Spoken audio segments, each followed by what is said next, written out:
Hello,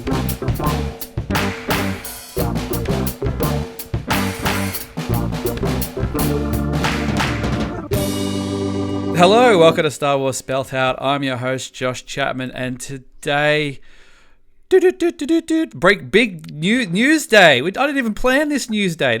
I've been off for 3 weeks. I wasn't planning on taking this long off, and then this guest you're about to hear was always lined up, and I was going to have another guest, and that didn't happen. And I thought, you know what? Nothing's going on. It's quiet. We'll get to it when we get to it. It's only podcasting. And then we arranged this, and then stuff's happened. So let's just get him on here. Who better to get on than the man himself from the Star Wars Underworld, Ben Hart. Ben with no with A. Ben Hart with no E. You nailed it. Yes. You nailed it. I just takes me back to the old Steel Wars call-ins. Ben, how you going, buddy? I am doing fantastic. Thank you so much for having me. Long-time listener, first-time caller. I think this is my first. I don't know. Have I been on this show before? I don't remember anything. So who knows? I've been on Underworld a couple of times. You guys have been nice enough to throw me a bone every now and then. I think when you do live stream so much, you're just going through the Rolodex going, all right, we've got down to the Zs. We've got down to the letter at the end where it's got the numbers and things. But for the Acolyte, which that's a topic for today, the Acolyte, I was like, who haven't I talked to in a while? That was my goal for that section of shows. So I was just like, hey, we haven't talked to Josh in a while, and you're a great guest. So, I think you've been on, I'm pretty sure you've had a mic shoved in your face at a celebration. I think that's probably where you've right. probably turned up, which is always good because then you can tag you in the tweet and, then you tweet out to follow. We get a bit of heat because, you guys have got a bit of online presence and stuff. So, get Ben or Don there because then we can tag him in it and then we can get some sweet social juice off the back of it. And they're, good blokes as well. How you been, mate? I'm doing great. Honestly, I'm doing real good. Today's news for those listening in the future, you already know about it with the Acolyte. Little bit of a bummer, but also, it's still got a lot on the horizon. I'm choosing to be more optimistic about everything. It takes a lot for me to get really negative, especially about Star Wars. I do. I mean, you're a man who I see in the trenches, fighting the good fight. Not afraid to put your flag in the ground and say what you're thinking, which is admirable and stick your neck out for the right reasons, I think. And today it was just a bit weird. Like I was sort of just working today, and I knew I was chatting with you later in the day. And then I just sort of saw a tweet that came on in the corner of my laptop, and it's talking about how the ounce. It's kind of weird. I should probably address this at the start. I keep saying Acolyte cancelled. Is it really cancelled? Is that really the right word for it? I mean, Obi-Wan Kenobi hasn't been cancelled. Book of Boba Fett hasn't been cancelled.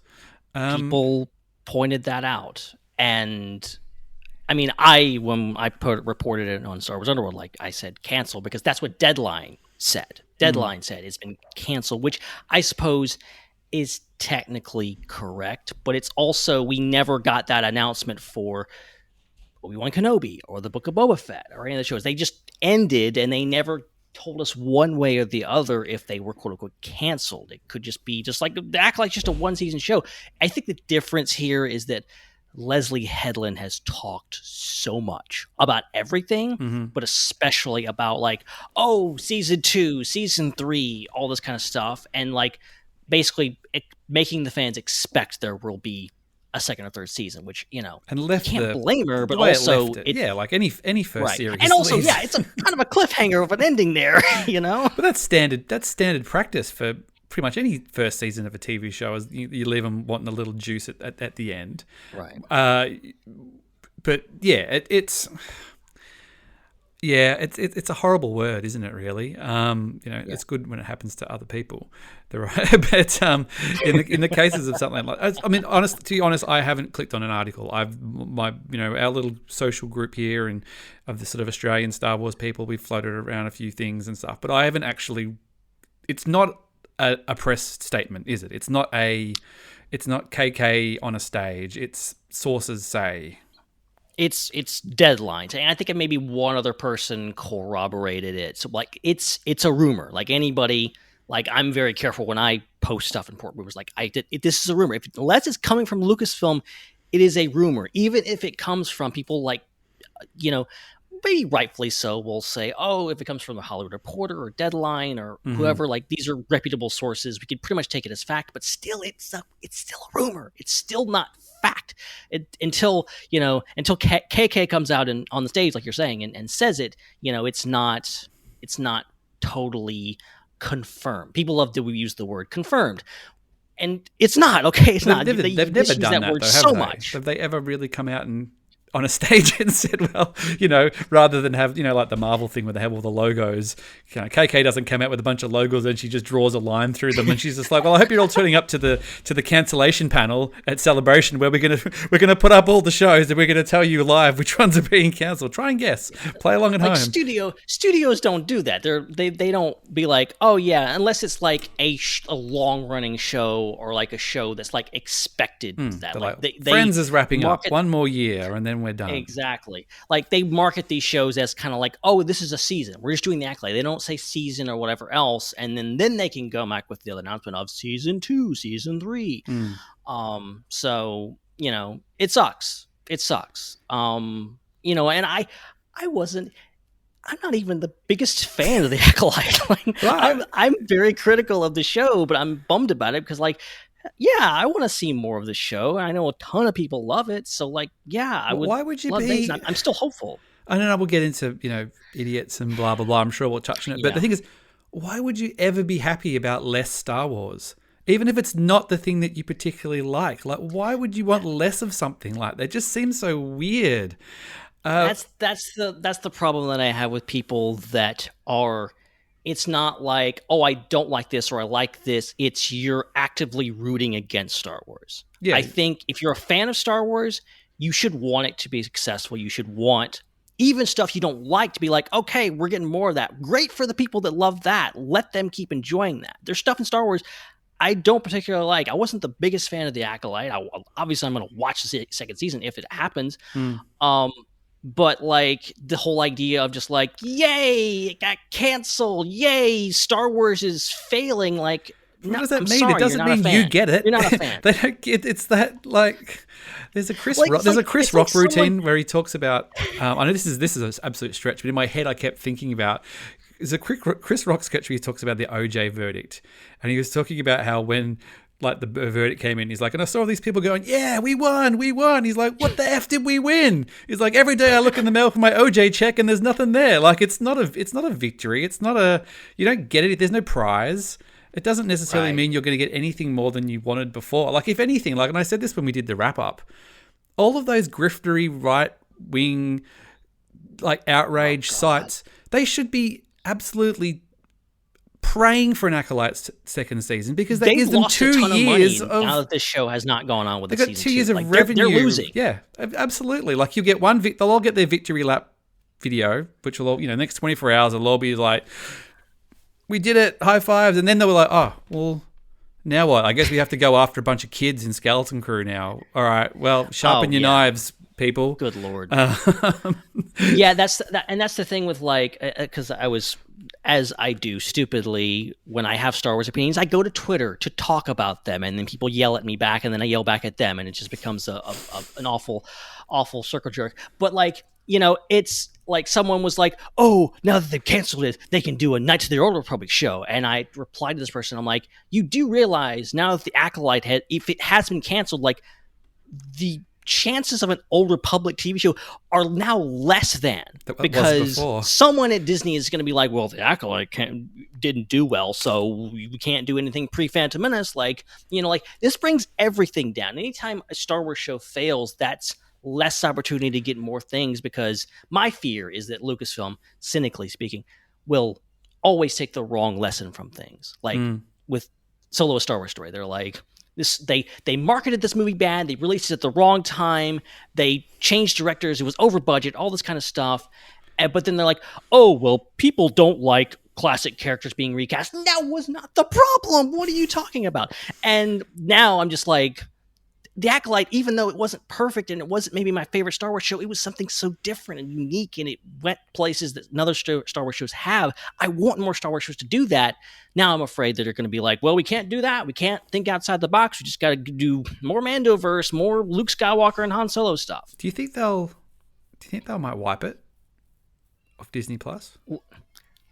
Do you think? I don't know if they have the cojones. Do you think that's a step too far? I think that would be a step too far. I think they would genuinely have a riot on their hands if they start wiping. Like, it was bad enough with Willow. Yeah, Willow is like more obscure. It's not a huge fan base. People are still upset about it. If you start writing like a Star Wars show off, also, I don't think they really have a reason to. I think that was more like tax write-off, weird, stupid stuff like WB's been doing. Yep. I don't know, like they own Star Wars. Would it really? Well, they still want to be able them? to. I don't know. You know, they. It's just. I mean, again, it's kind of weird to talk about timing because, like I said, it's a source. So unless it was specifically somebody went, can you get this story out just so we don't have to ask questions, because we've come off the back of D23, we didn't say anything, we bloody flew Mandy Jacinto out there to shake hands and revel in the star power of a genuine star that they've created. And then we didn't say anything about his show, and now we're going to, we're not going to do it. Can you get something out in the press to just say it's done, because we don't want to have to keep answering questions, even though we're not, normally we say nothing, but we just want this to be done now. The timing's just a bit weird. Like, if it was a leak, somebody's got the little, recorder under the boardroom somewhere. Or this came down on Manny Jacinto's birthday, okay? How evil do you have to be to do something like that? Come on, man. You must be like, why would I go to Celebration now? why would I bother? I mean, I know it's a good little earner, it's just I see a lot of sentiment about that. And it's unfortunate. I see a lot of people going like, well, why should I get invested in a show's? Why should I pay attention to all this? What's even the point of all this? And there's a lot of frustration out there, and I totally get it. I will say, like, I get that. I understand where you're coming from. I wouldn't go that far. I would say still try to be positive about this. Ultimately, what they're saying, what the trades are saying, what Deadline is saying is that like the viewership just wasn't there, so they canceled it. And that's unfortunately going to happen. But cult classics exist. There's tons of shows and movies that, either were just one and done, but still ended up being beloved, or sometimes came back. Guess what? The Clone Wars was straight up canceled, and I'm still, beaten up about that. Like, I was very sad about that. Get Leslie Headland, put her in front of a volume, get her some actors, and shoot something for an hour's worth and wrap it up. Like, do something. Like, give us some closure. Like, I don't know. do anything. I would just like to see. I know. I mean, she was been quite good through it and just sort of saying, I've got ideas, and she has said all along, we're only being committed for one season. It's, as far as we know, it's a one and done.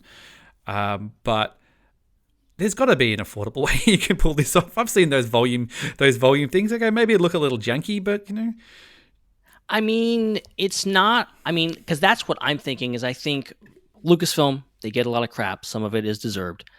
Like, they are smarter than we give them credit for, and I think we think linear of just like, well, this movie's got to have a sequel. This show's got to have a second and third season to be successful. Like, they could do things differently.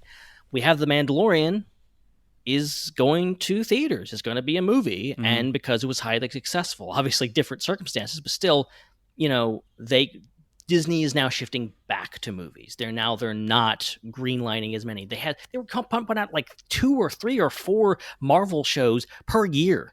Now they've doing like 1 per year. Like, like they've scaled back their production so much, and now it's even more of a hurdle for a show to get renewed and show to continue, because now there's all this, like, we can't commit this kind of money to the streaming platform because the streaming bubbles burst. And well, it's interesting because you go, stuff. Well, people, you pump the 3 shows out a year. Like, I haven't even watched Echo yet, and I watch most of the Marvel stuff eventually. Right. So going, oh, Echo, I haven't got to it. I'll get to it. People will probably get to the Acolyte, and especially if they're slowing down, it's just like, well, it's sitting there. I know plenty of people I know who like Star Wars are like, oh yeah, we'll get to it. We haven't got to it yet. Do you think it's a Disney decision. I mean, it's ultimately a Disney decision rather than a Lucasfilm decision. I feel like Lucasfilm would like to go, yeah, of course we want to continue it, but ultimately the purse strings are handled by someone else.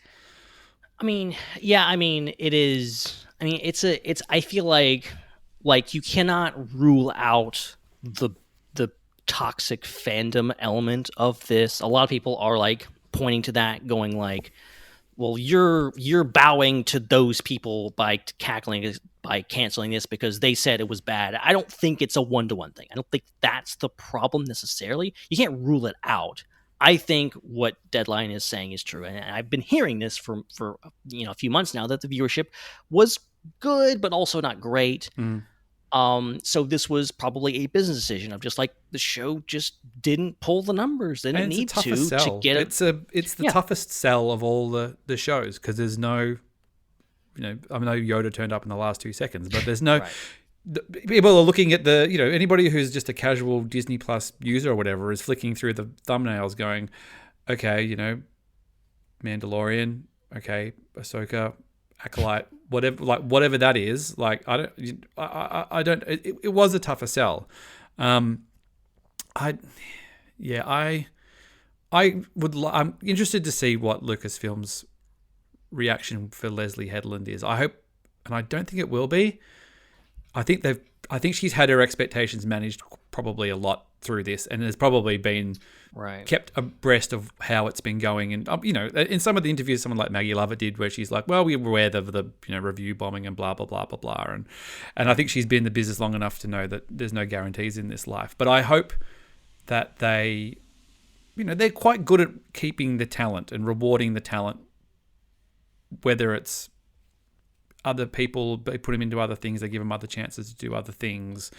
I hope it's not the last time that this said. Like, I hope her experience was good, even though the show doesn't continue, that they give her something else. When the thing she comes out, she's like, "Hey, I'm doing Knights of the Old Republic, everybody," and they're like, "No, you should have stayed up. Like, I'm taking your precious Knights of the Republic and I'm making it my own. You should have just left me with the Acolyte, you fools."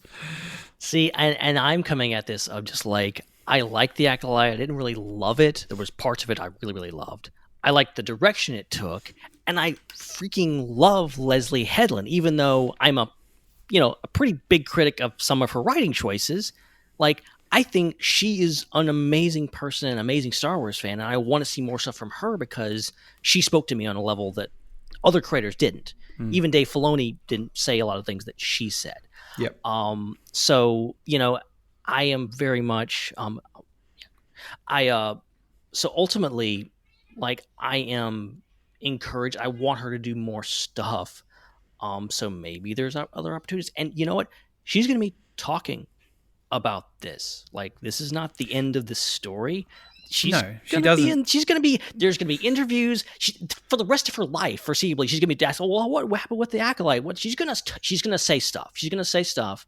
And it's going to come down to, we're going to get more details, is what I'm trying to say. Yeah, I think so. And I think that it's got enough of it's got a really passionate fan base as well. So it's got a passionate fan base that will, once the disappointment wears off and ekes off, and at least in the short to mid-term, when we, who knows what will happen in the future, but unlikely, but they'll want to be fed. I think we want to know more about these characters that we love. We want to know where it goes. We want to do all these things. And I think it would be great to keep Leslie involved, at least if she's just like, well, I think this is how, if you want to continue this as a novel or a comic or a animated thing or something to keep the story going. I want to be involved. And I think you should look after your talents and stuff. I was just thinking that they continue the Acolyte in comic books. They get a bit wacky in the comic books. They could get, she's like, well, it's canon. You thought I was getting wacky. You think I was mucking around with canon in the show? Wait till you get my hands on the comic books. Oh my god! Yeah, that's wild imagery. I could do all sorts of crazy things, and it'll be canon until somebody says otherwise. Yeah. Oh, look, it's a bummer. I don't like seeing anything get done, and I think the next couple of days will be interesting, actually. But ultimately, I mean, maybe Lucasfilm will come out and say, no, actually, just kidding. We're just confirmed 4 seasons, and this podcast will be completely irrelevant. But it already is. I would like that. Look, even if they were just, I mean, it's probably not in their nature to comment on things usually, but even if they were just like, hey, no, nothing's been decided, even that would be quite nice. It would. Or even if it was like, we loved it. We love Leslie. We've got plans for Leslie. We've got plans for these characters. Even something. Give us a nugget of something. Like, I don't know. Are they? You know a lot more about the Lucasfilm, how they work. You follow a lot more closely than I do. They don't usually are particularly reactive to things sometimes. Well, I think, and there is this, it's the Streisand effect of something happens, you don't want people to comment on it, but you addressing it brings more attention to it. And so I think that's the general thing with like rumors. And obviously, like, they can't, like, James Gunn actually does this. Like, he will go out and talk about DC stuff on threads and will be like, that's true, that's not true, that's like, he will go through it.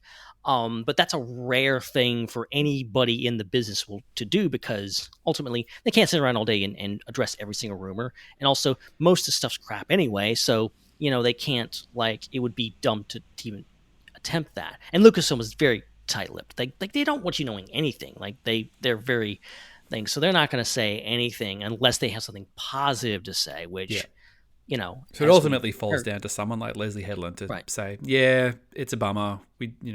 We never really got that deep into production or deep into ideas, but we would have liked to have come back. Or, I mean, if that was the end of D23 was the end of the, I don't know how these things work, of like the promotional cycle of the Acolyte, perhaps, like going, well, Manny Jacinto will come to D23, and then effectively it's like, well, your contract with Lucasfilm is now officially ended, and thank you, and we'll call you if we need you.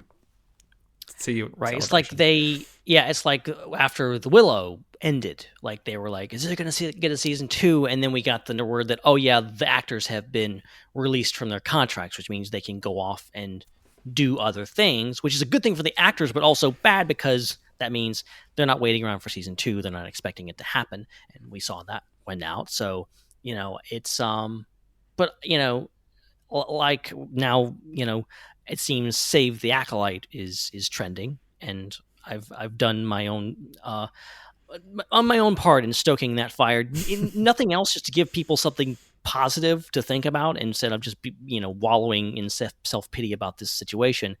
But also, stranger things have happened. The Clone Wars was saved from cancellation. Yep. It's nothing is impossible, and ultimately, I hope people remember, people are out there online, YouTube, whatever else, they're saying horrible things. You have to counter that. If you really like something, you can't just be complacent about it. You have to go out there and say, I like that thing, and I want that thing to not be canceled. And that's the only way it's going to happen. So people really, if you're positive about it, be positive about it. Say something. Don't be quiet about it. Yeah, for sure. And I just don't like giving people who behave like that a perceived win. I don't, even if it is or it isn't. I don't even like to cover it. I think the show is a win. One and done. One with a big W. It won. To bring a show in a completely new era and engage and have a really interesting, diverse cast with new ideas under the Star Wars banner, a whole new set of toys, a whole new set of fans. That's a win in anybody's books. You can't take that away. It's canon. That story is canon. It exists. You can't change it. It's a thing. It's a win any way you look at it. And of course, we'd love more, but you've got to sometimes notice it's like that. In the Moneyball, you don't know you hit the home run across the thing. Is that what happens? He looks at the video and it's Brad Pitt doesn't realize it. It was a long time ago I saw that film, but sometimes you can't. I mean, you've got to sometimes take stock of the achievement. I think, even if you're bummed out about what happens in the short term. And the thing is, we can't be drawn into this them versus us type of mentality and this whole they win, we win, stuff like that, because that's how they frame it. these weirdos that are anti-woke, whatever else, they're all the constant things they're saying, because they always rig it. They're always going to create a narrative where they always win, even though somehow they're always losing and they have to whine about it. But they're always winning because go woke, go broke. How many shows? I mean, like freaking Barbie was like the biggest movie of last year. Like that it destroys that narrative there. But there's always something else for them to come up with. We won. We're the good guys here, and they never win. Really, if it had been renewed, it would have just been like, well, we found another way to, we found another way. Right. I mean, I feel the people I feel bad for, and the people, friends of the show, people like Maggie and Molly Damon, and people who, prominent female fandom people who put their love out there and had to eat shit, and it can really affect people, and just for loving something and being a minority in a fandom. And finding a capsule that you get passionate about because it's speaking to you away before you. I mean, I can't speak to it being a straight white guy. Like, I love Star Wars for why I like it, but I feel like they love it, but they've always had their love questioned for whatever reasons, and then they get things in it that they relate to even deeper and closer to, and then it gets taken away or gets criticized, and it's just like now they're loving it. Not to say they didn't love it the way before, but now they even feel it in a deeper, more personal way, that maybe the reason that you're mad it's not the same as because you think you have that love. And they're actually got that love now, and you don't understand. You've criticized them because they're feeling the same deep thing that you're feeling because it's become more personal to them. It's just... people are weird. Yeah, it's the whole thing. And like, I have learned this the hard way of just like... understanding that we all have a different perspective on things. And like I talked about this in relation to the Acolyte a few months ago online, of just being like, I don't like The Rise of Skywalker. I think it's a bad movie. I agree. But... and I don't really enjoy watching it all that much. I haven't watched it in a long time. I don't have any plans to rewatch it. But guess what? There's a ton of people who freaking love that movie. And I never, ever, ever want to take that away from them. In fact, their infectious enthusiasm being like, I like this. I'm like, you know what? Those are good things about the movie too. It makes me appreciate it more and gives me a perspective. But then you have people online that they don't even want to consider changing their mind about something. They're like, the idea that they might actually find something to enjoy, something they've considered trash, is just alien to them. And then also they're genuinely pissed off that, in a jealous way of, you enjoyed that thing and I didn't, and you're not supposed to do that, and blah blah. And it just turns into this toxic awfulness. My youngest daughter, Sloane, who's 5, she saw A New Hope for the first time on the weekend. Wow. So she's got my oldest daughter she'd gone OG. She went 4, 5, 6. Well, no, she did weirder than that. No, she did 4, 5, 1, 2, 3, 6. I think I remember you talking about that. Yeah, she did quite a correct. Because we took her to that they did with the Melbourne Symphony Orchestra, and she got to see the originals with the Melbourne Symphony Orchestra. That's amazing. But we went back and we did Phantom Menace. When Phantom Menace came back into cinemas, we were going to go and we couldn't make the times work. So I said, well, we'll just watch it at home. So Olive watched 1, 2, 3, and Sloane watched it while she was 5. So she came in Phantom Menace and she was hooked. Phantom Menace hooked her. And so that was her way through. So the really curious thing was that we actually watched 1, 2, 3 and Obi-Wan, because I said, Princess Leia is in this, baby, because she was like, I want to see the baby because the baby's coming in episode 3. And I'm like, well, what? So she came in through that. So she's gone through that thing of seeing little Leia come into the thing. So the hilarious thing was that we watched A New Hope and it was just me and her because Olive and my partner Kat were out. And at the very start, the blockade runner comes up, the doors open, stormtroopers come through. The man walks in black. I go, Sloane, who's that? And she goes, Anakin Skywalker. And I'd never heard a response like that, ever. Oh, wow. It's always Darth Vader. But in her, she's gone from the start. So she's always, even through Obi-Wan, she's like, no, that's Anakin Skywalker. That's Anakin Skywalker. That's Anakin Skywalker. And she loved it. And it's a different, obviously it's a 50-year-old movie. It paces differently in places. Yeah. The magic is still there every time. It's a movie you can watch a million times over. But she made this hilarious observation, and you could only make this observation from watching them 1, 2, 3 like that. So it's like near the end of the movie, they escape the Death Star, and he's, it's not a bad bit of rescuing myself, all that. And Sloane turns, she goes, "Why is Han calling Leia sister? Is he her brother as well?" And I had to go, because she already knows the Skywalker lineage. That's not a surprise to her. But she's just gone, like, is there another bit that I've missed? Like, is Han Solo, because he's just literally calling, not this ship, sister. And that was just like how her 5-year-old mind worked on that. But that's amazing. She loved it. And then, she went to school and told kids she was watching Star Wars, and she was into it. She was playing Star Wars with some of her friends and stuff. But I just, like, I don't want to have to warn her about becoming a Star Wars fan one day. You know what I mean? Like, I don't want her to come into this thing where it's like all of a sudden if she gets the bug and she loves it, maybe she'll grow out of it, and maybe she's just doing it because her dad likes it. But I think she's genuinely interested. But I don't want to have to go like, oh, now you're going to have to, like, one day you're going to deal with someone who's telling you that you can't love this thing. Like, it's that would really, that's really upsetting. And I think it's pretty much, you talk to any lady who's a Star Wars fan have had to deal with that. Obviously, it's definitely Catherine, who's Catherine Neen, who's a regular contributor here, has horrible stories that she's had to deal with. And I'm sure all of them do. And you like to think, oh, we've moved on as society, we've matured and things. It's like, I don't think we have. So I don't want it to harden her. Yeah. So anyway, she's too young for the Acolyte right now. I don't think she'll quite get it. But we'll do Empire, and then we'll get on to the sequels. And I think that, Olive hasn't seen, she's seen a bit of Force Awakens, but all of it. And then both the girls will pick it up, and that's Rey. They know Rey, even though they haven't seen it. So they're pumped for Rey as well. So that's, yeah. And it goes back to, it's funny you talking about this reminds me of like a video I saw, because people are so adamant that, like, oh, you have to watch the movies in release order, that's the only way to watch them because that's the way all of us grew up watching them. And then there's this video of this girl, I presumably she didn't know anything about Star Wars. She's watching 1, 2, and 3. She gets to the scene where Anakin becomes Darth Vader, and Sidious says, "You'll be known as Darth Vader." The girl loses her mind. And she starts like crying because she's like, oh my God, he's becoming Darth Vader. She knows Darth Vader just through the lexicon of like pop culture. And she's putting the pieces together in that scene of, oh my gosh, Anakin is becoming the bad guy.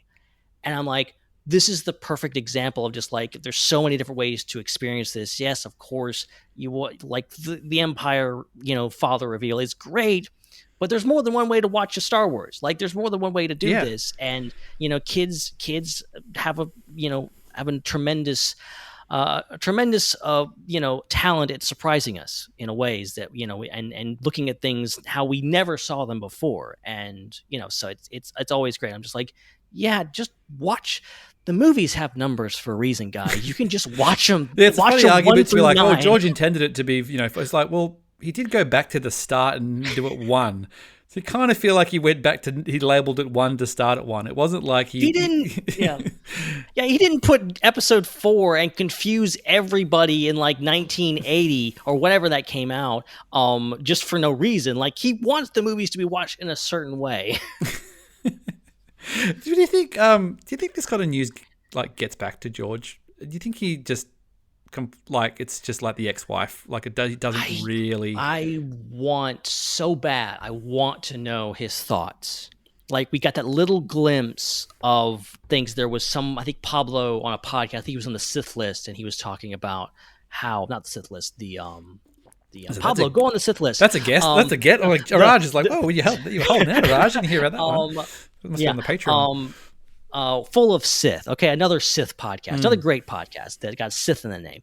And he was talking about how, like, they had heard back that George had watched Obi-Wan Kenobi, and it was like one of his favorites of the show. I was like, fascinated by that because I'm like, all I want to know fascinating, more about what George thinks of the current Star Wars because, like, everyone wants to fit it into their narrative of he hates everything. Yeah. Like, no, he doesn't. I think he's genuinely watching this stuff. And like, what does he think of the Acolyte? Like, genuinely, he's playing with these characters, and Leslie Headland has talked a lot about trying to be faithful to what George set up and taking that to the next level. George, like getting George on a podcast just to talk about current day Star Wars, just anything. I want to be a fly on that wall, you know what? man. You can just talk about cars, all right? And maybe I can try and trick you into saying something about Star Wars. Oh no, George, it's a car. It's a cars only. We're a rev head. Ignore the Star Wars in the title of the podcast.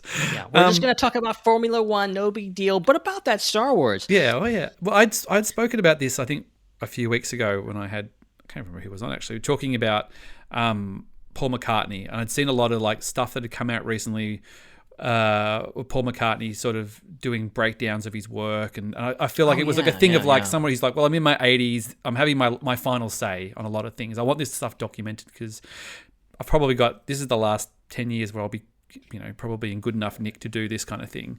I'm just going, wouldn't that be amazing if you could just get George to just do commentary tracks or, not those weird ones that were on the DVDs where it was just chopped up interviews mostly. Like, get him to watch everything and talk over it, and let's just get the final. I probably feel like he said everything to death. Like, what is there to say?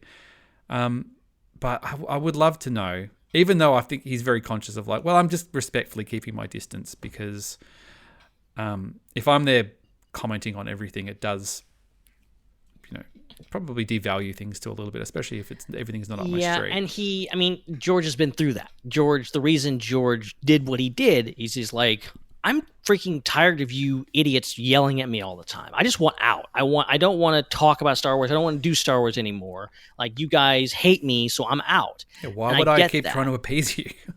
Right, exactly. So, like, we love you. Actually, everything you do is amazing. You're the final authority. We never said anything, baby. Like, come back, baby. I'm sorry, baby. I never said anything. Yeah, I love the people that are like, oh, the prequels weren't hated. No, everyone always loved George. Like, dude, were you not on the internet 10 years ago? Like, come on. Like, don't even try me with this stuff. But like, I don't even want to hear George's thoughts because I think he loves everything. I think I heard there was a rumor going around that he hated The Force Awakens. And I'm like, that's fascinating. I want to hear him talk about that. I want to hear what he has to say. Like, if he hates the Acolyte, I want to know why. Like, that would be fascinating to me. Yeah, absolutely. It's kind of, we haven't got much George left. Like, realistically, unless he lives to 100, unless they freeze his head like he's Disney, like he's Walt Disney or something. But I don't know. Like, I'm just... Yeah, I don't think there'll be more. I don't think he's going to come out of retirement or do anything. I think he's got a lot more of a bucket list of things he wants to do. Like, he spent his whole life trying to write his own destiny and be in control of his own destiny, completely. Right. And he did it. He got there. He did it. He conquered. He got paid. He could basically do whatever he wants. He got in a position of total comfort and total control in the things that he wants to control.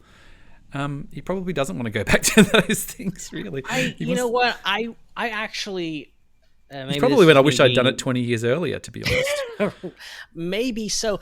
I think there's still a part of George. I think, obviously, there was a little bit of buyer's remorse. Like, there was the white slavers comment about Disney in that one interview. Like, he was going through some stuff, and he had some mixed feelings about it. He seems to have made peace with it.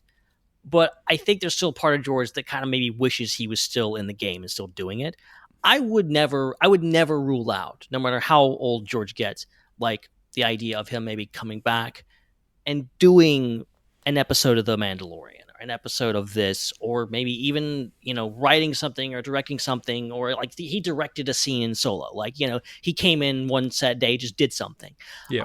Something as small as that, or something as big as, even directing a movie. I don't think that would happen, but man, it would be fascinating and interesting if he came back in some fashion and, did something. Because I think he would enjoy that. I think it would just have to be the right circumstances, the right filmmakers. Like, he has a good rapport with Filoni and Favreau and Ron Howard and obviously Kathleen Kennedy. Like, he has a lot of friends in that circle. So, like, would he come back? I don't know. Would that make him critic proof to some critics, maybe. It would it would be funny if he did, and if it either A, wasn't good, or it was okay, or if it was progressive. Like, he's an extremely progressive man, George Lucas. People sort of forget that. He's a Hollywood liberal, as they say. Yeah, exactly. Like, if he just came out, he's like, I'm going to do something else, and it's, whatever it is, something super. It's the gay twins Star Wars adventure or something, or whatever. You know what I mean? Like, just the mind bending that some people would have to do to see a lot of YouTubers squirm when George made the most wokest Star Wars movie ever. Like, that would be interesting to see them like, oh, George is coming back, he's gonna save Star Wars, oh my god, it's got all this, and they don't know what to do with it, and yeah, that would be fun. Yeah, like you said, I'd like to be surprised. If it happened one day, then fantastic. But I think, in the here and now, like, we sort of circling back around to Acolyte, there's an extremely talented person who did some very interesting things with Star Wars, who I hope that they don't, that they tap, and I actually still believe that the Rian Johnson trilogy is going to happen. Like, I think he's just a man who's biding his time. I think he will eventually come back to it. It's quite interesting just because he said at the time, he had this idea for a trilogy. I really don't have any idea what that would be. I'm just like, we'll be going back and forward. Like, what is it? Like, it feels like we've covered everything with these upcoming projects.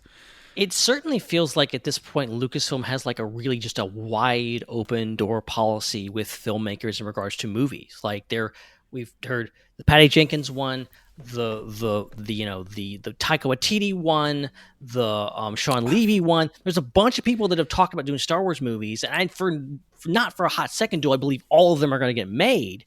I just think they're just like, you got a script, you want to do something, do it. Just write a script, and then we'll see if we like it and do it. And like, I think Rian Johnson's still on the table. I think this often, as much as there is conspiracy theories that play into all this, and yes, there is a lot of secrecy, I think the simplest answer, and maybe the most logical one, and maybe the one that they actually tell you, is probably the right answer. And the answer with Rian is just, he's busy. Yeah. He did Last Jedi, and then he did Knives Out, and then Knives Out became a massive hit. And Netflix is like, do a bunch of these forever because people like these, and he's just been busy. He hasn't had time to do it. So I think if he finishes up those and he wants to do something different, he wants to come back to Star Wars, I think it could still happen. I think, and also, like, we're already like, people are appreciating The Last Jedi more than they did a few years ago.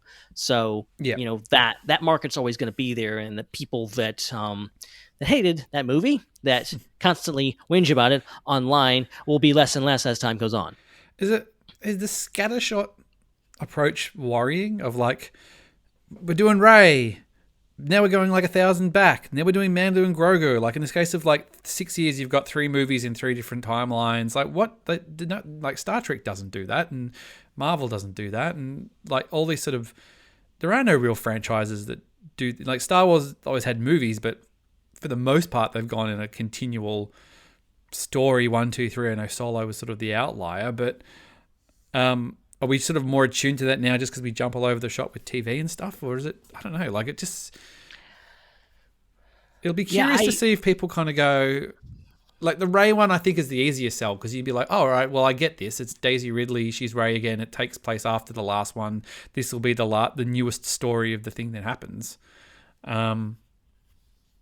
I don't know. Yeah, I don't know.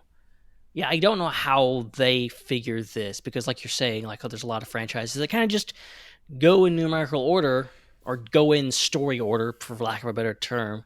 But then there are other franchises that, that are maybe less popular. Like, we got Alien, Romulus. Like, it's a kind of a prequel. I think it's set after Aliens, before all the other ones. I might be seeing it tonight, actually. Right, but I think for the most part, like, you're going in and just like, it's just kind of the next one, and you really don't need to know a lot of the plot details. I think with Star Wars, I think it's a lot like, ultimately it is jumping around, but if you're watching The Acolyte, like, pretty much anyone can watch it. Like, it's not like you need to know about, like, I think if you're Star Wars, if you know anything about Star Wars, you kind of know the general plot of it, and you're like, well, okay, It's got Jedi in it. It must be before they all got killed. Like, and just go with that. But I am curious what Lucasfilm is talking about. What are those conversations happening inside Lucasfilm? I'm just like, what lessons are they taking from this? Or is someone behind the scenes going, well, we can't do things outside the Skywalker saga. It has to be Luke, Han, and Leia, or it's gonna suck. It's gonna fail, or it's gonna be whatever. Because the Acolyte was that show that, like, okay, this is the first thing outside the Skywalker saga. It's something that's before that, and we're gonna do something new, which is a good thing. It's not the reason it failed, quote unquote. So I'm fascinated by. But they're all, like. Carrie's gone. Harrison's in his 80s. Hamill's in his 70s. They're already CGing, replacing people. They've already recast people. It's not like you can drip too much out of that stone, really. I mean, this Mandalorian Grogu movie just sort of fascinates me. Like, what is this thing? Is it just like an extended TV thing? I've seen the shaky cam trailer thing, and I kind of go, all right, well, the first half of it's just reusing footage. I assume it's Mandalorian season 4 effectively, and I'm all for that because I think season 3 was very threadbare on plot. So they've got a concise story that goes for 2 hours. Okay, cool. But does that lead on to the, because there's like the other one that's supposed to wind everything up. Like, does this? What is this? What is this thing? It's funny how mentioning Mandalorian and Grogu, like, I think the Mandalorian is a good example of, like, bringing in new characters, new plot lines, doing something that's different. Yes, of course, we got CG Luke Skywalker in season 2, but that was at the end. Like, the Mandalorian did take its time, and especially in season 1, it was like, we're not doing cameos, we're not doing all this kind of stuff. We're taking our time and creating new characters. And yes, you can make the argument that Din Djarin's kind of Boba Fett, and Grogu was literally Baby Yoda, and IG-11 just kind of IG-88. Like, it's taking familiar stuff, but it's still put in a new context and did something different. You have to give that credit to that. And so they've proven they can kind of create, I would argue, Baby Yoda, Din Djarin are like as big a characters as Han Solo, Luke Skywalker, like in the cultural zeitgeist of recognizability, of just take the character out of context. I think certainly currently, I think like if you held like a silhouette of Yoda, half the people would go, that's Yoda. The other half of people would go, that's Baby Yoda. Because that character is so huge and so things. And people are like, well, why is it Mandalorian and Grogu? Because that's the characters in the movie, and they have to get butts in seats, and they have to put the name Grogu in the title because people know that character and they love him. And you can't write the Mandalorian because it's the show's already got the Mandalorian on. So, but like they have done it. So like going further with that, and like, okay, now they recognize the marketability and the success of that. Okay, they're giving them a movie because streaming stuff is not working out the way they wanted to, so they're going to put them on the big screen. That's great, but what else? We're still paying for screening. We're still paying for streaming. Like, aren't we paying for streaming so we can get more streaming? Like, why are we paying for streaming and then the next Mandalorian we're going to go out, we've got to pay again? But you can get the bundle. You can get the Max and the Hulu and the Disney bundle and pay even more, and then you can pay for not to have ads, and also just throw all your money at Disney. Like, I know we've got Skeleton Crew coming at the end of the year. I mean, Andor season 2, I'll pay whatever you want me to pay to see Andor season 2. If you put it in a cinema and I had to pay $20 every time to watch it in a cinema, I would do it. If they were like, so here's the deal, you're going to pay $100 an episode to pay premium, like pay-per-view for one view of the Mandalorian and Andor season 2 each episode, I'd be like, that's steep, but okay. I'll just go around to Catherine's house and watch it because she'll have it. She's like, well, I can't go to Celebration now because I blew my Celebration budget on watching Andor season 2. I'm like, Australians, we used to be such good pirates. We used to be such good pirates. We've sucked out of us. But yeah, again, more Star Wars. I'm up for it. I like Jon Favreau movies. I like The Mandalorian. I didn't think season 3 was great. I think the show should have ended season 2. It was the perfect ending. Season 3 was just undoing everything, and they've even got a new Razor Crest. I'm not going to disagree. How apt the movie, he's got another Razor Crest. It's like, well, we'll just undo that too. There are no consequences. That's the thing that I was like, oh, God, dude, guys are doing it again. Like, he's got to, like, can you give him another ship? Like, the N1 was a callback to the Naboo Starfighter. Like, it's great. I love it. It was a reused design, but it was something new. They're just going to Razor Crest again. I'm like, come on, guys. Well, it was completely impractical. It was like it's a sports car where you need a minivan with your kids. Right. Like, but I mean, I liked it. Like, it worked in the context of season 3. Like, he was doing a lot of dogfights. It wouldn't have worked with a Razor Crest. Like, I get that. And now, like, obviously, like, they want him to be hauling people or whatever else. It just feels like that. Bounties, so. I'm sure you probably haven't even seen this movie, Blues Brothers 2000. Not the original Blues Brothers, but the Blues Brothers 2000, the terrible sequel that they made in the 2000s. And if you've ever seen the Blues Brothers, at the end of the Blues Brothers, because they drive the police car, and they go into these crazy car chases, and at the end the car falls apart because it's just, it's a great joke. And in the Blues Brothers 2000, which is a terrible sequel, Elwood at the start, just like, I can't remember what happened. He just goes somewhere and finds the exact same car. It's just like they've just, we're reinserting the car that you all love, and he just finds the same car somewhere, and it's just like it's on the side of the street somewhere. Like, this is literally like Mandalorian Grogu. I feel like he'll just walk out of a cantina and there's just a Razor Crest parked out the front. He's just like, well, it's mine now. Yeah, that's, and not to further air my grievances, because people have heard this already 1,000 times, but like that was my realization with The Mandalorian season 3. Like, what I did like the most about that season was the fact that, like, oh, okay, so these characters are just never going to change. You're never going to like make anything weird or different. Because like the idea that like, oh, well, maybe season 3, like in the season 2, we're like, well, maybe Grogu's not going to be in season 3. And this will be different, and then we'll have to figure something else out. Like, that was fascinating to have them just like immediately, fast as they could at breakneck speed, undo that thing.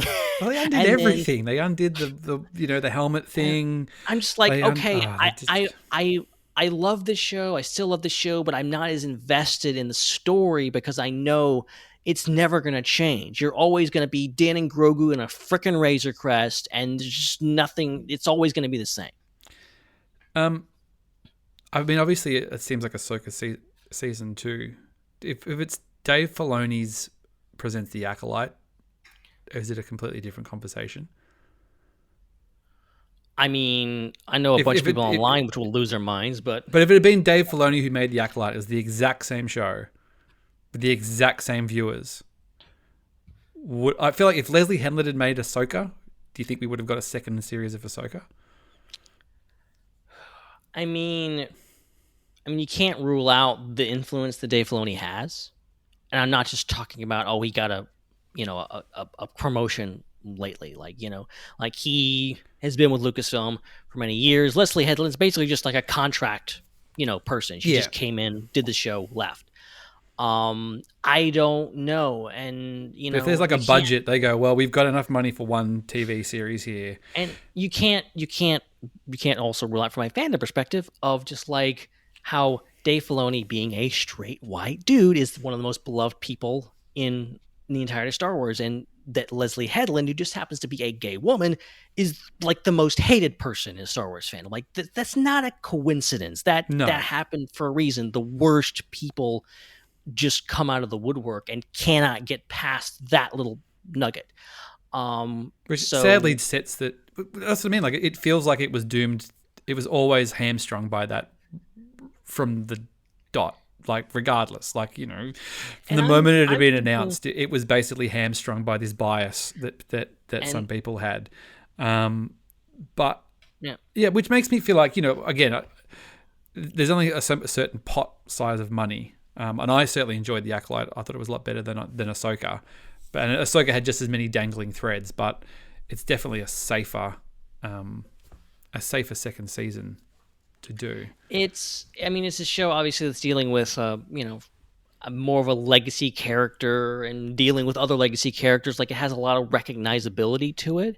Personally, I like Ahsoka better, but that's neither here nor there. We've got to fight now. That's Come on, let's do the screen.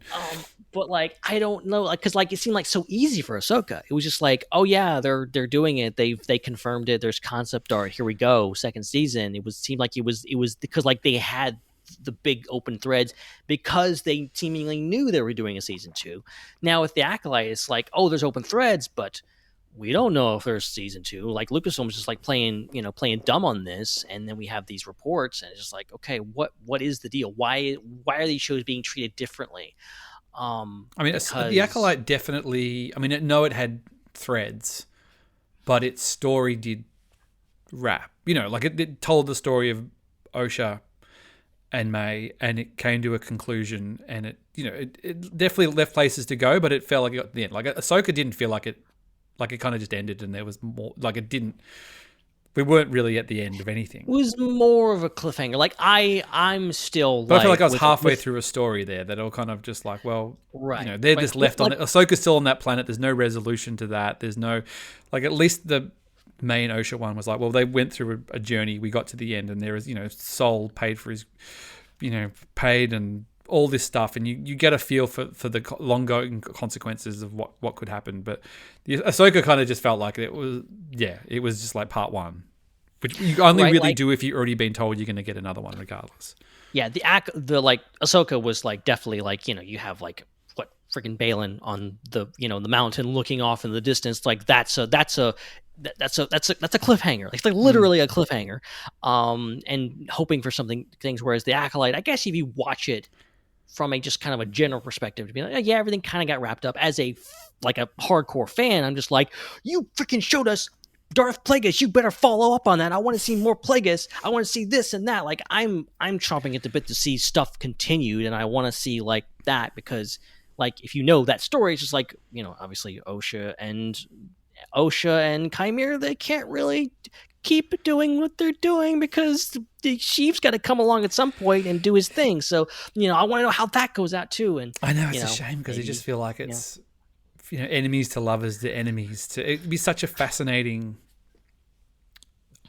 one way or another. I think we'll find out how it plays out, whether it's, like I said, a book or a comic, or I don't know, do an animated series, or do something, or a radio play, or take it on stage, Leslie. Get the Acolyte, the musical. Yeah, this doesn't have to be musical. Get Manny Jacinto and a couple of the other people. Do it on stage. Do a limited run. Film it for Disney Plus.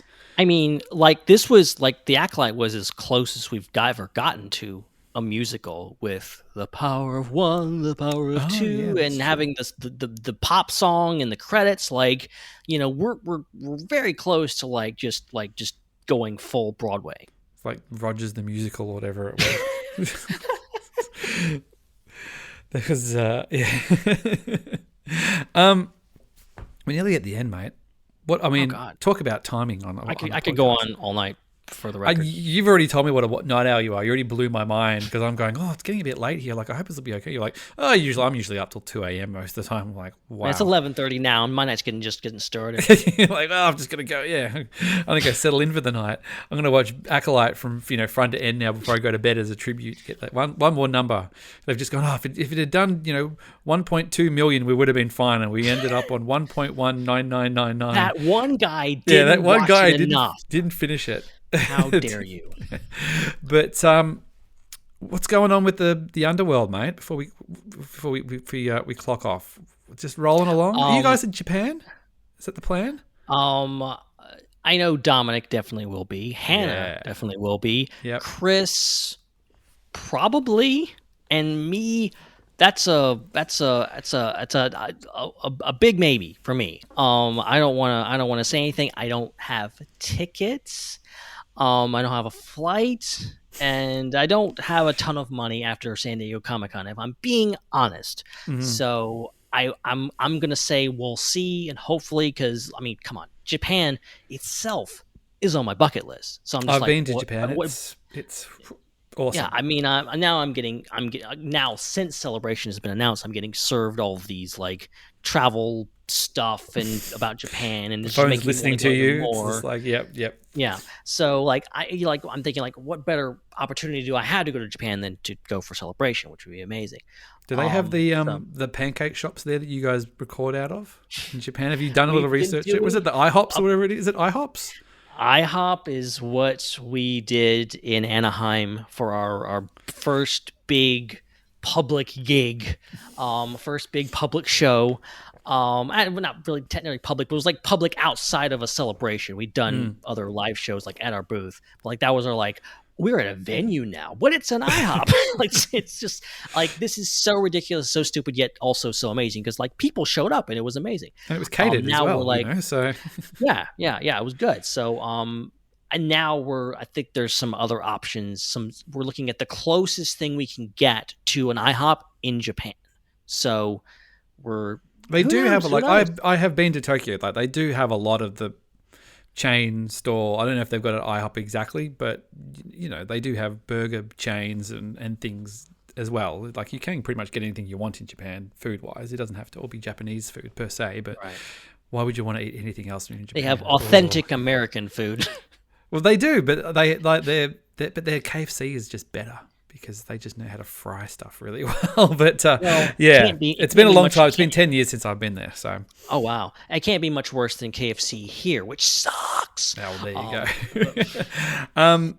So good to chat to you, mate. It's like I said, it's a bad news day, but it serendipitously worked out that we could chat pretty much just as the news drops, and this will go out, and we can mourn the show. But again, like you said in Star Wars, there's no guarantees or anything. Who knows? We might look silly. The press release might come out in the morning, and we'll all look silly. But at least we had a good chat about it. Yeah, it was. Look, again, thank you so much for having me on. This was great. I genuinely you guys are on the top of my list every time you drop an episode. I'm like, I gotta listen to Star Wars. Now it's gonna be really weird because this episode's gonna pop up on my feed in a couple days, and I'll be like, oh great, oh damn, I was on that episode. I don't want to listen to that. I'll probably drop it as soon as I can. Actually, I think because normally I would go on a certain date. But I'm like, I think off the back of the news, and because we haven't released for a bit, I might just put it out. Be like, whatever. This is the hell with it. This is big news. It's hot for 24 hours. Hot stuff. But this look, I've been looking forward to coming on for a while because we've been talking about this for quite a while.